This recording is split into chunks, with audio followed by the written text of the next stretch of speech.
bit more finicky to get high titers from. They're like all companies make some kind of third generation lenti or some kind of retro backbone that they then package and sell, and all the components are relatively the same. But I can totally attest to the fact that we've had to modify various commercially available ones, either shortening promoters or modifying different regulatory regions to try to get better products. So that's why I think a lot of the companies that are using a lenti or retro system are doing so by kind of taking what was developed in-house at academic centers and then moving that forward. But, I think at this point, whenever we do gene synthesis, we're looking at things like GeneWiz, GeneScript, IDT. They're all, the purity is all great, but that's more for like kind of synthesizing transgenes. But for developing the backbones, those tend to be more propagated in-house and optimized for whatever purpose you're trying to use them for. Okay. Yeah, that's really helpful. So once you've developed the vector that you want, I guess you're not trying to make them in high enough volumes that you then need to worry about where and how to manufacture them or the cell line development to make them. Is that something that you also think about? Not necessarily, because what we'll usually do if we're doing our own in-house for academic purposes, we'll contract with another academic center to do that. So they're the ones, like the viral kind of the viral manufacturing centers and places that we're collaborating with.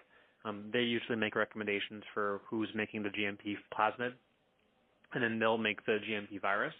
So that's not something we necessarily consider too much, but I can say that when people are looking at centers to do that kind of manufacturing, they're usually looking at centers that have previously been affiliated with the larger trials associated with those types of constructs, if not the kind of corporate, the companies that are also involved with the private development of commercial products. So it tends to be more of a track record, but we as being an academic center, we use more of an academic manufacturer just because the prices are better, and those are typically that makes sense. The places, it's just much cheaper to do that. Yep. Are there commercial GMP manufacturers? Are there commercial GMP manufacturers that come to mind? I had researched this about a year ago, but none that actually comes to mind right now. I'm trying to think. I think Lonza does cell development. I'm not sure if they do lenti production, but I really can't answer that with a really educated answer right now. Okay, got it. Mainly because we just use academic sites. Yep. And when you get your virus from the different academic sites, do you see like lot variability? Do you get batches that are bad and some that are good? Like how consistent is the product? We haven't done more than one batch here, so I can't really, like, for my current situation. Earlier on with some of the earlier trials, I know that there was some concern that the batch-to-batch variability may have affected some of the earlier, or may have helped some of the earlier efficacy and may have hindered some of the subsequent patients. But I don't think that really panned out.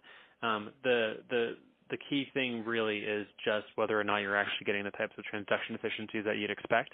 But it doesn't appear that batch-to-batch variability, you may get different titers. You may have to use more or less depending on that, but I don't think the variability has necessarily affected the overall efficacy or end product. Okay, well that's pretty good to hear. I know one of the problems that we'd heard mentioned is that a lot of the times it's difficult for them to measure how much is empty versus full capsid or how much has the actual correct payload in the capsid, and not necessarily the strongest QC to account for those different types of variability. But it sounds like you can just.